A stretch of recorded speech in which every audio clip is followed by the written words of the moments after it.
Servus Freunde, my name is Jimmy Cage. And I'm Deniz, the Buddymeister. We have reviewed more than 400 Indian movies on the channel, and today we want to talk about Mani Ratnam's newest film, which is of course Ponniyin Selvan Part 1.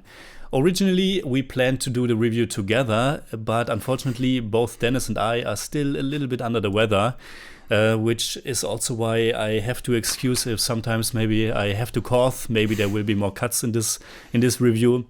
But we still want to talk about the movie and share our impressions with you. And that's why we are doing it like this today. We saw it together yesterday in a big theater here in Vienna. It was like halfway packed, halfway full, maybe 1/3. Yeah, 50, more 60, 70 more than in people maybe. Brahmastra, I think. So the atmosphere was all right. The movie, like I told you, directed by Mani Ratnam, who is, I think, one of our favorite directors from India. Ever since we started exploring Indian cinema, Mani Ratnam is one we cherish the most. I think we have reviewed like at least 6 of his movies, maybe more. Yeah, maybe 7. maybe 8 tops, I don't know. But certainly one of our favorites. And he also co-wrote a screenplay. And it's, of course, based on one of the most famous Indian novels, I think. At least in Tamil literature, probably the most popular in Tamil literature, which is the same title, Ponniyin Selvan by Kalki. This was first serialized on a weekly basis from 1950 to 1954. And then in 1955, it was published in book form in 5 parts. And as you probably know, Deniz and I, we both started reading it. Deniz, you read the first book? Yes. Only the first book, yeah. Only the first book. And I also read the second one. And just yesterday, before I went to the cinema, I also finished the third one, Sword of Slaughter, because we didn't really know how much the movie would cover, and people told me that it would make sense that the movie is about the first 3 books, and then the second movie about book number 4 and book number 5, because book number 5, which I also got here, it's twice the size. It's like more than 800 pages, so it would make sense to cover the first 3 books and then like the last 2 in the second film. But to my surprise, the movie actually only did cover the first 2 volumes. There are some scenes, some story elements from the third book that are already in there, but it's pretty much the first half is pretty much the first book, and then the second half is the second, which was also interesting because you only read the first book, so in the first half, before the interval, pretty much everything was familiar to you, and then the second was completely new. But I think let's just start by giving our overall thoughts. Deniz, what did you think, or what do you think about the movie? Did you like it? Yes, I liked it. Fine. Surprise! Yeah, I was surprised myself actually because, as you know, we went into the movie and I went in it like, yeah, this is going to be another one of these blockbuster movies. It's going to be just fine and nothing special. And so maybe that was a big factor for me, but I actually liked it very much. This is no masterpiece. It's far from it, but I was thoroughly entertained, and I think the positives outweigh the negatives very much. So yeah, I liked it. I mean, we're going to dive deeper in it, but I think people want to know what you thought about the movie. Yeah, I think people are also interested in your opinion, especially since the last blockbusters you were very, very strict, very harsh. Yes. But happy to hear that you enjoyed it. I also enjoyed it quite a bit. I had a pretty good time with it, but I liked it, but I was still kind of disappointed as well. So these two exist at the same time for me. It was first of all, it was cool to see our very first Mani Ratnam movie in a cinema. Yeah, this was a first for us. And I'm not sure if we should talk about the story at all, but this is of course a historical fiction taking place more than 1,000 years in the past. It's about the Chola dynasty, about this this ill emperor and schemes and intrigues, who should sit on the throne. And stuff like that. It's kind of a political intrigue mixed in with some action, mixed in with romance, mixed in with humor, kind of a masala thing, but not in a negative way, but in the most positive way that you can say masala.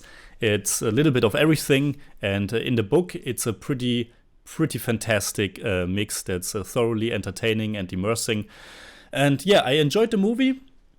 Like you said, there are a lot of good things about it. Maybe we should start with, for me, in the book, Vandya Devan, the protagonist, is by far my favorite character. I really love him. He's kind of this adventurous, archetypal protagonist who's always, he needs to come up with ruses to get out of very precarious situations. He's played by Karti in the movie. We've seen Karti before, I think in Madras, and also in Kaiti.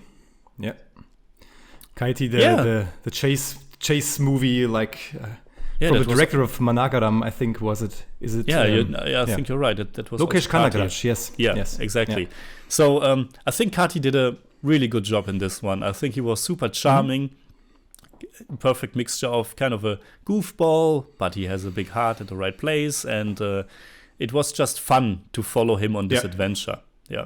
Do you like? Yeah, I agree. I mean, at first, I caught myself thinking of this. Wait a minute, he doesn't look like I imagined him, but it's the typical thing when you read a big book before you watch the movie. But he won me over pretty fast. Yeah, so I liked him very much. Mainly because he conveyed this good mixture of this seriousness, but also the fun that the book brings. Maybe we can talk about that also later. But I think he's this witty person who always gets out of situations and who always talks about how he loves women and how he doesn't really think about a situation. He's somewhere else with his mind. I think he does a very good job with that. Yeah, I think pretty much the entire cast, I mean, this is an ensemble piece. I think pretty much the entire cast showed up. I think with everyone you could see that they are giving their best and giving their all, and no one's phoning it in. Everyone showed up, and I think especially like it is in the book, it's very much about these strong female characters. We have Nandini, who's our big antagonist, played by Aishwarya. And she is this really commanding presence, this super beautiful woman who has so much influence over everyone she meets. And Aishwarya really gives a pretty good performance, I think.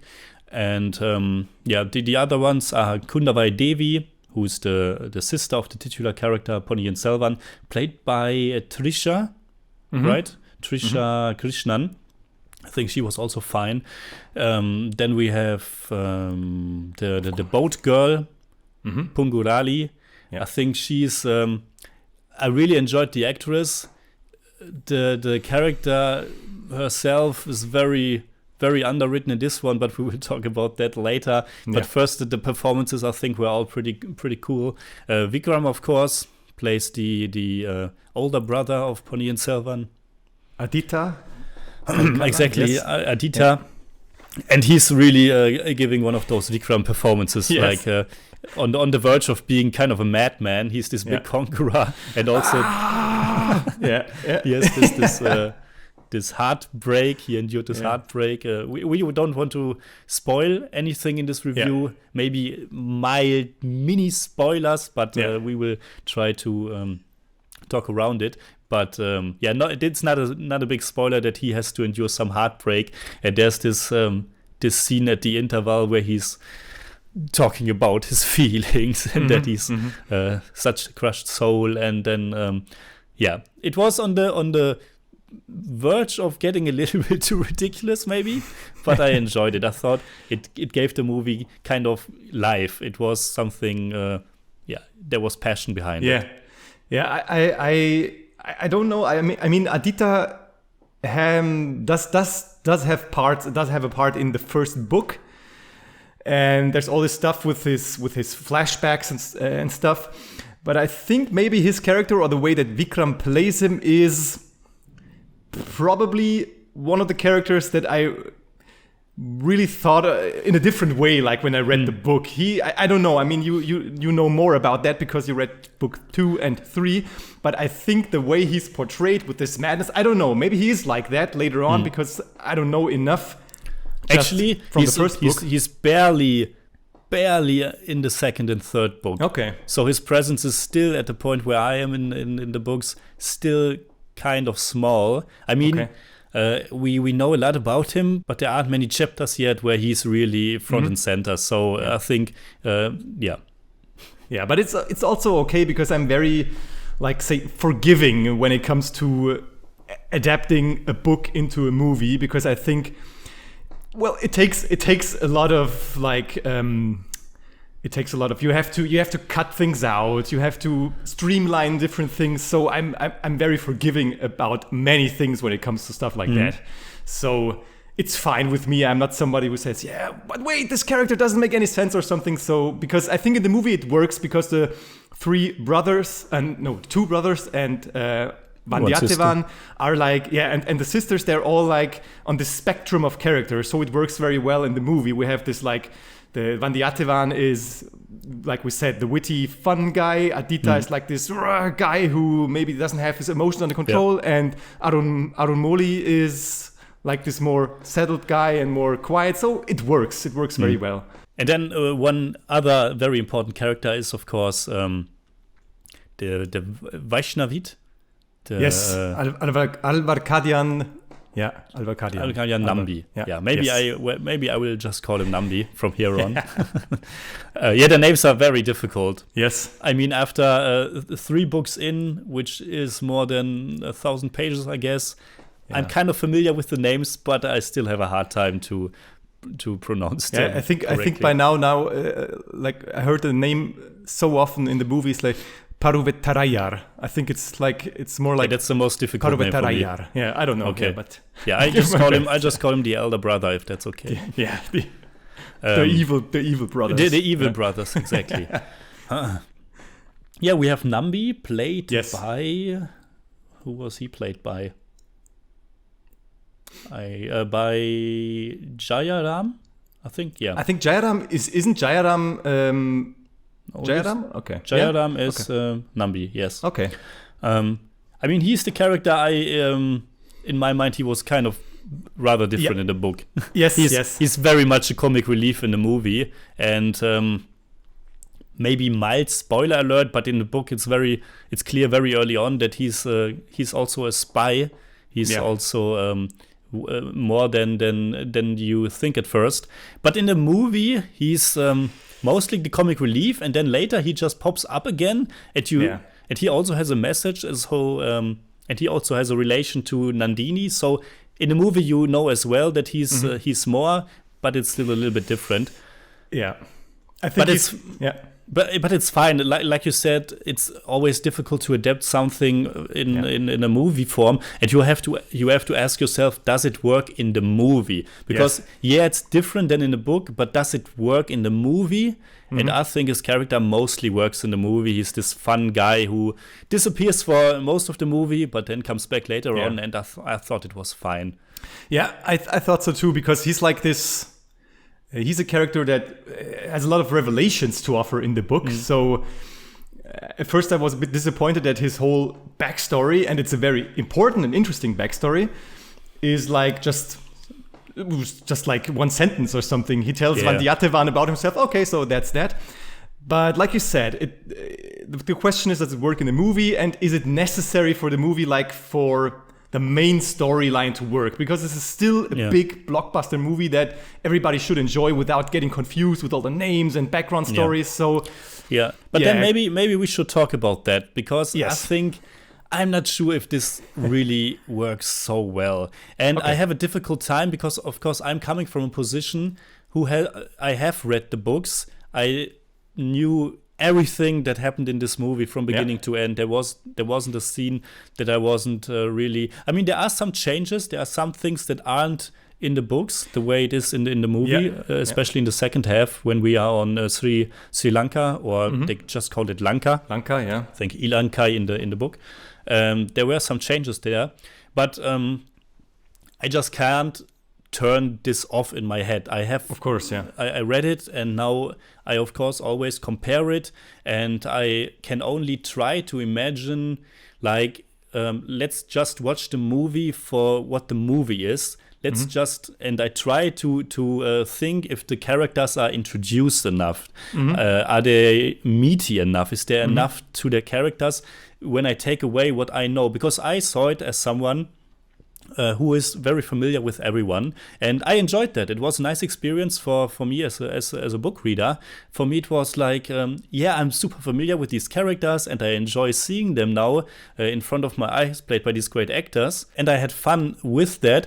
And when the movie isn't really doing enough in my mind to flesh them out more, I did that myself because I know their backstory. For example, in the second half of the movie, which is pretty much the second book. Vandiyathevan, our protagonist, just goes to Lanka with this boat girl, Pungu, and the movie basically skips like 100 pages. So the entire encounter of them, how they meet, their banter, how they fight with each other, all of that, their adventure in the jungle, still in Chola Nadu, it's not in the movie at all. They have a little bit of banter, a little bit. Yeah, they have a little bit of banter, and I think they have great chemistry on the boat. But you really don't know much about Pungu in this movie. But I still enjoyed it because in my head, I still had this relationship because I read it. But I want to criticize it just as a movie because, this is a movie review and a critique of the adaptation. I think, I don't know, I think there's still too much in it. I mean, it's a pretty long movie. It's almost 3 hours long. And Mani Ratnam and his team, they have to cover so much material, so many characters. For me, it's like the skeleton of Kalki's book, the bare minimum, the overall story. And I don't know. I think just as a movie, it works okay. I think it's a nice adventure, masala entertainer with great performances, some cool action scenes. I think the music, we will talk about the music later by A.R. Rahman. The music is pretty cool, but the story itself and the characters, I'm not so sure. I think it would be better, or it would have been better if you just make a big movie about the first book, for example. Like, make 5 movies, or probably more like 6, because the last book is so big. Make 6 movies. Take enough time, flesh out these situations more, these characters more, or alternatively make a series about it with many episodes where you can cover. You don't have to cover all chapters in a book. That's not necessary. That's nonsense when you adapt something like this epic book. But there was so much missing, and so many characters that are super important for the story, but they are just in the movie for a few minutes. I don't know.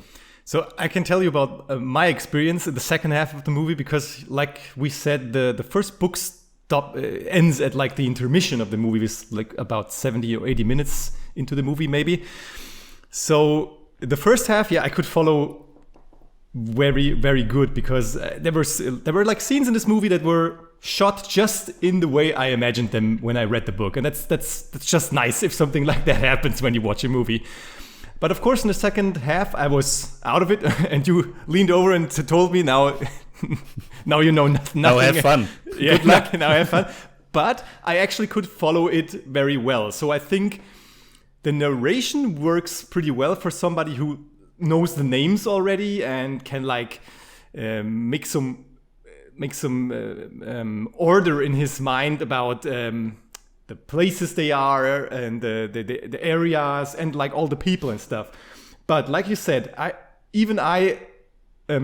recognized scenes and sequences that probably skipped some pages in the book because especially that scene when he's on the boat with Pungu. Yes. So who thought that you would? You can also say Pungarali when you want to go with the full name. No, it's okay. It's okay. But even I realized that wait a minute, why are we there? How did he get there? How fast is he? It's like it happens often in movies that when characters have like to do these long journeys and get from one place to another. Okay, we as audience ask us, okay, so now he's just there, but how did he get here, or who told him to? And now, I think there is enough in the movie to not make you feel lost, but you can feel that it doesn't feel as organic as when you read the book, because the information is missing. It works. I think for me it worked in the movie. But there are a lot of scenes, and the one with Pungu on the boat is certainly not the only one, because I think the first time I realized it was very much at the beginning, at this very crucial scene where Vandiyathevan overhears what the chieftains talk about in at the palace. Kadambur. Genau, yeah.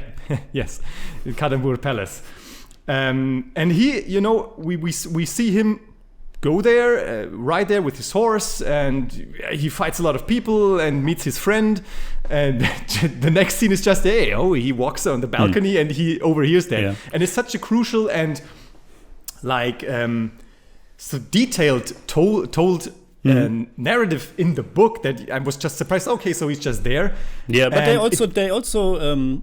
One thing I enjoyed that as a movie they tried to combine several things. Yeah. Like when he arrives there, this whole theater play or this whole performance act is already happening. Yes. And I liked how they cut that, how they blend it together. So in a movie you can work with editing, you can work with stuff like that, and I like that because that was just a cool sequence. And then they also changed it because in the book Vandiyathevan knows nothing about this intrigue, and Aditya knows nothing about it. But in the movie, Aditya specifically tells him there's something going on. We have spies. There is something going on. They meet there, and you have to listen. So he. Okay, that's so it's not just that he stumbles into it. In the book, it's way more often that he just stumbles into certain situations and characters. And here it was like, no, this is your mission, and you have to go and listen on it. So I see your point, and it happens very quickly. But I was okay with it because they changed it a little bit. Yeah, that's fair. Yeah, now that you're saying it, I guess that's okay. It's okay. I think now I realize that it definitely makes more sense. And of course, what you just said about the fact how a movie can implement things that you read about 10 pages in the book. And I also recognize stuff like that, like this. We know that Vandiyathevan is like the guy who don't think, just act, I think is his, or is it to think is to act. To think is to act, yes. And you can see that in a lot of scenes when we like on the bridge before he gets to the palace. It's like he rides back with his horse, and then we see Karti's face, and he's like, and then he just turns around, and you can see what is described in 2 pages, what am I doing? And go. And that's very cool, like how you make a movie out of these little things. Yeah. I think there are certainly some scenes that are very well adapted or just so much fun, like when he's riding with the horse and bumps into the palanquin from the side and meets Nandini for the first time. But there are also some scenes that are very important that I think are kind of lackluster, like the scene in the palace where he eavesdrops on the chieftains, which is basically the most important scene in the beginning part of the whole story, because it lays out this whole evil scheme. I don't know if it's evil. You can also see it from their perspective, but it's quite important. But at that time in the movie, we don't really know Periya that much. He just had one scene before, and our big bad guy in quotation marks maybe, Madurantakar, is introduced. And I don't know, the build up to this in the movie, it happens so quickly because they have to cover so much ground, and Also how the scene is staged and lit, the cinematography, it's just there. It's just I think we talked about the scene with Madurantakar, especially because like in the book, the way he's introduced is like he's like this ethereal person who comes out of the palanquin, beautiful, and who he's like he's described like that.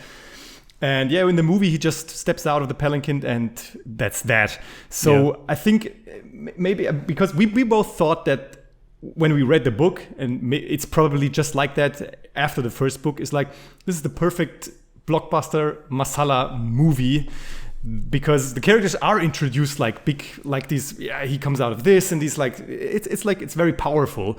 But in the movie, it's, these mass scenes are kind of missing, but, and I told you that yesterday after we watched the movie, is like, I actually liked that about this movie, that it's not this big masala blockbuster who hits you over the head with the fact that it tries so hard to be just that.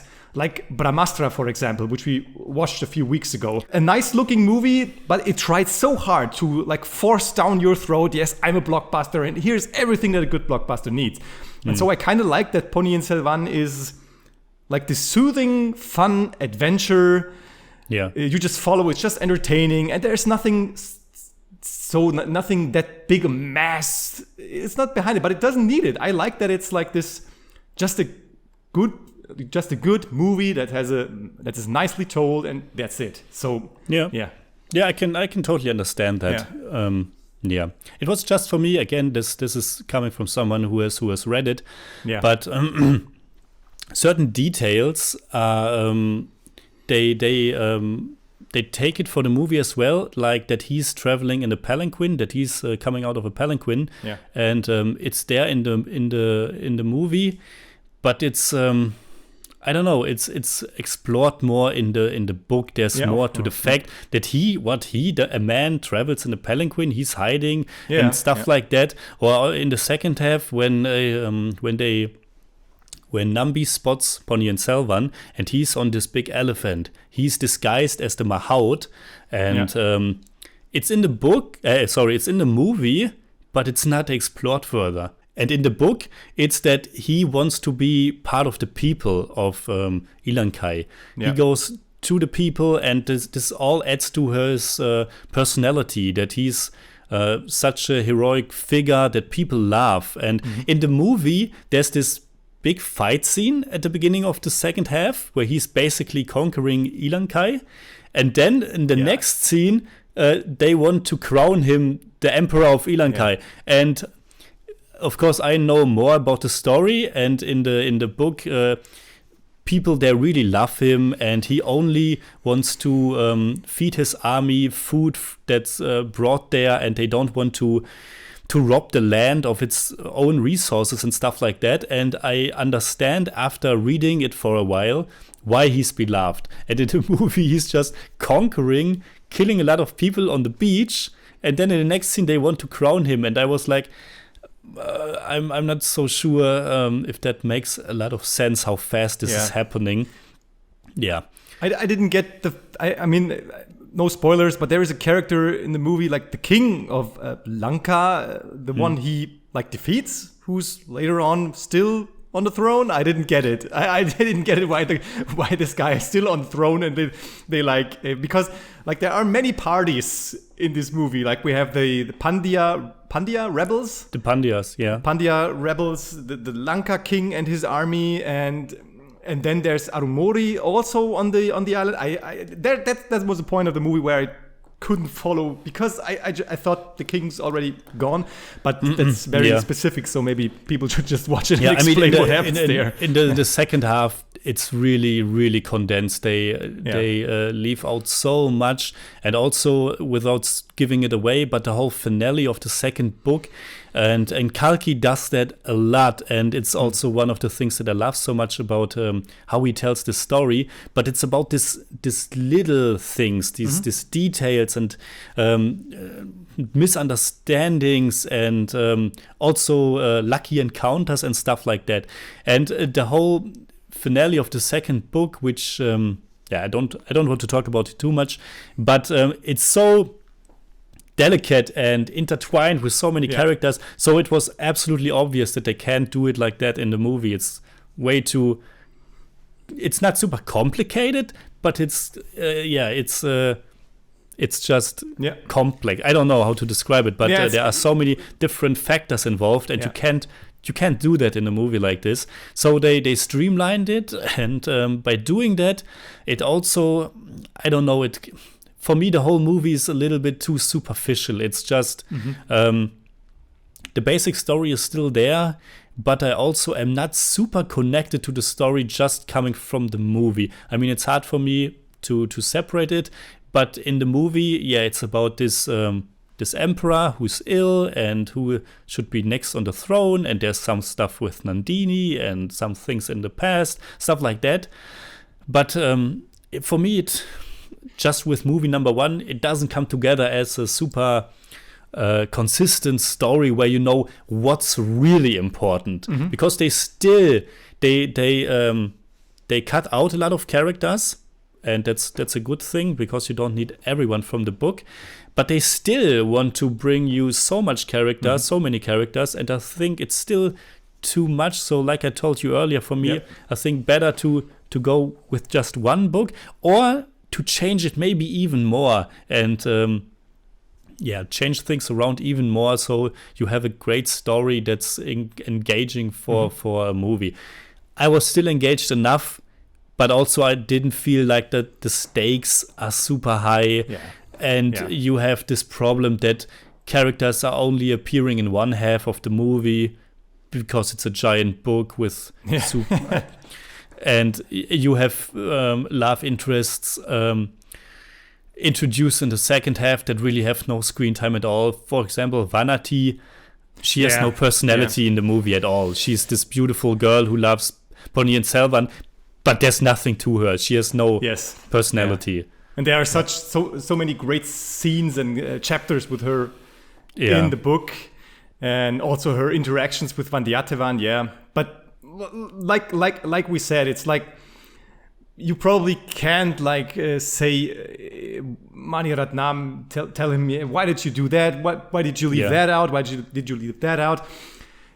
The better option probably would have been to make more movies out of it, or make a mini series out of it. And it's of course nothing new, but other stuff like producers and all this stuff in the back are probably telling him no series, we make a big blockbuster and two, and that's it. So of course I think with what he had, he made probably maybe not the best out of it, but he made something good out of it. And maybe even Mani Ratnam isn't the perfect director for a masala blockbuster like that, because he's maybe he's more like a man who tries to tell you a story with characters, with his intrigue, and no big mass masala thing, which I liked about the movie. But maybe he's not the guy to do something like that. I don't know. I mean, we have to be a little bit careful because we both call the book like a masala book, but I think people, and I can understand that some people have problems with that, and they will probably tell us, it's not so much about mass, it's really about these intrigues and these characters, and that's good. So and that's right. That's what the book are about.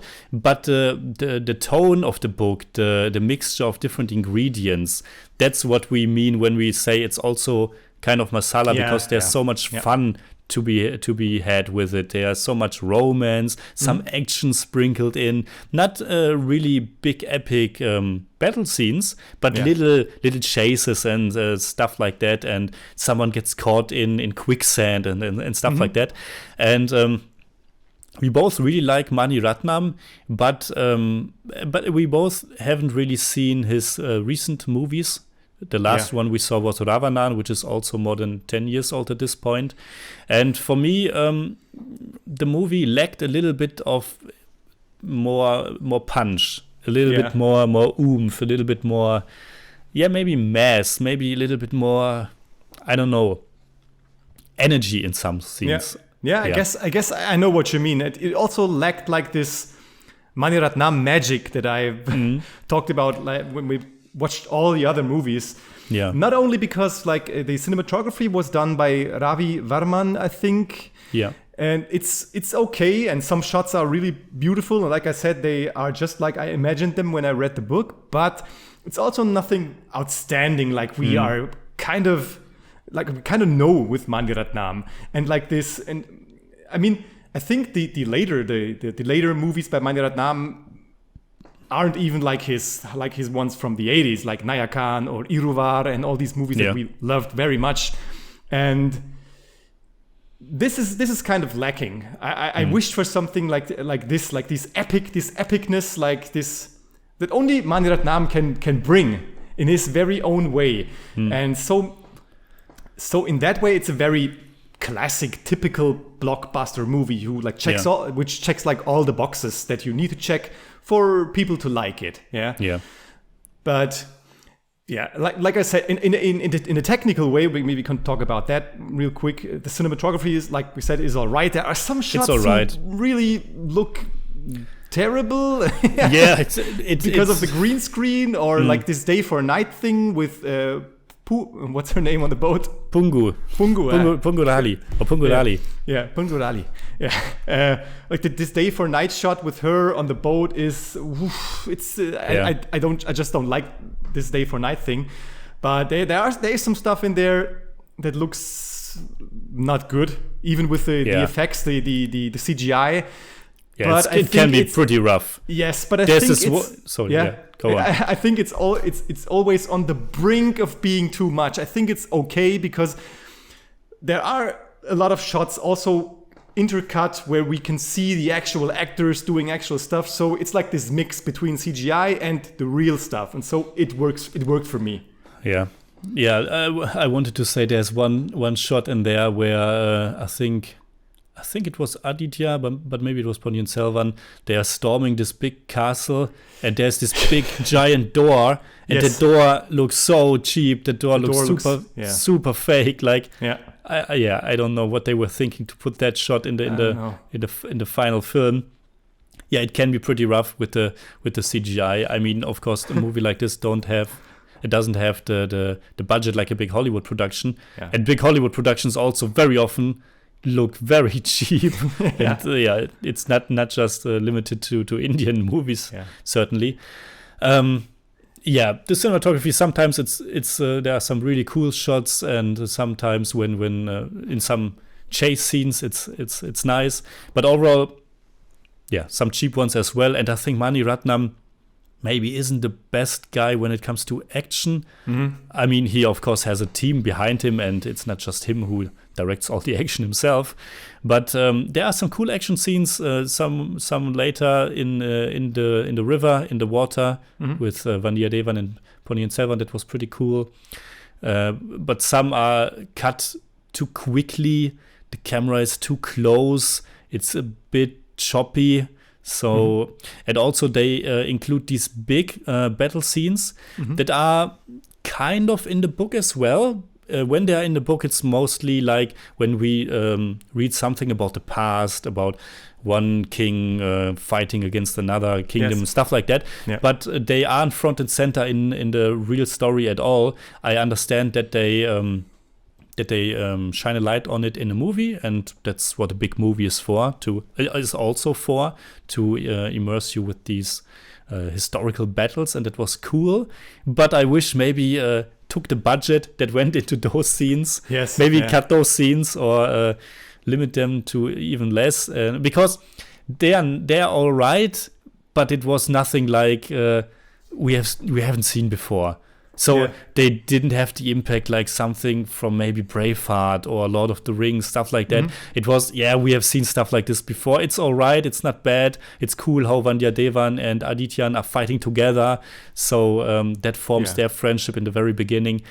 But maybe take some of the budget that went into those scenes. Absolutely, yeah. But I think maybe this also speaks for the fact like this movie is more, I like the overall atmosphere of this movie still, because like especially when the rebels come out of the water, or another good scene. Maybe that also speaks for what you just said, because maybe these big action scenes aren't like Ratnam's things, but the smaller scenes are. Like I said, when the rebels come out of the water and when they like threaten everybody, or the scene where Ponniyin Selvan fights against Vandiyathevan, this one-on-one fight with the swords. Cool. Yep. And that's a great scene, and maybe it speaks like this is something that is right in his wheelhouse. Like it's like two characters doing their stuff, and it's very atmospheric and very full of energy, and I like that very much. Maybe we need more of that, but of course, like we said, it's a big movie, and people also want these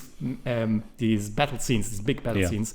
So before we conclude, we still, I think there's still a lot to talk, and the review will go a little bit longer, but just to get some structure into this mess here, I think what the movie is also doing quite well is mixing in the songs by A.R. Rahman. I thought the songs are all pretty great, and I think the movie there wasn't a single song where I felt it's out of place, that it doesn't really fit here.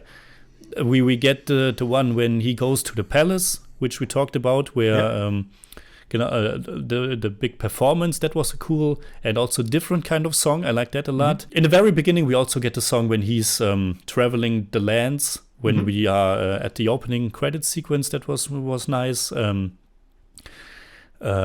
We have a song for Pungu, which was quite lovely, which is also kind of the perfect after interval song. Yes. And before the interval, we get my favorite song, which is Chola Chola.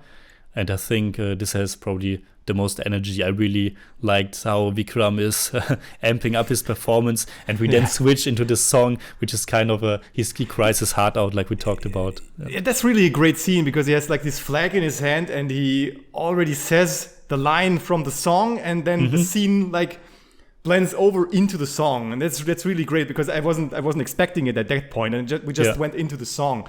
And another great song, I mean, it's the one where Kundavai Devi is arriving with her ship, and it's like this performance where Vandiyathevan is in his makeup, in his red and black makeup with the mask, and Masaram, something like that. And he and a female dancer. I don't know. I don't think she's a character. Isn't it Vanati? I wasn't sure if it's Vanati or not. I'm not sure. Could have been, And they're like swinging around with these ropes, and that's a great scene. That's a great scene too. And it works perfectly, because Vandiyathevan, that's what Vandiyathevan is, like this character, Yeah, exactly. That's why also it was one of my favorite scenes for sure. Like, it was a great scene. We learned something about his character. It's interesting on a visual level with the swinging and the makeup. And that was certainly a great scene. Now, I think, are there any things you want to mention? Because let me check my notes. You have some notes, okay? I have nothing. Characters, VFX. I think we talked about the way then the fun and humor. Fun and humor. Yeah, that's it. So I think just to conclude it, then I think we touched upon it a little bit, but I think as far as adaptations go, I think this is it's an all right adaptation for me. I thought it was entertaining. I'm not sure if it's a movie I would watch again, to be honest. I think it's an okay adaptation. They succeed with the lighthearted tone. The performances are pretty cool. In an earlier video, we complained that all the actors are pretty much like 20 years too old when it comes to the characters. When you don't have the novel, when you haven't read it, I think it works okay. You still think maybe they should be a little bit younger.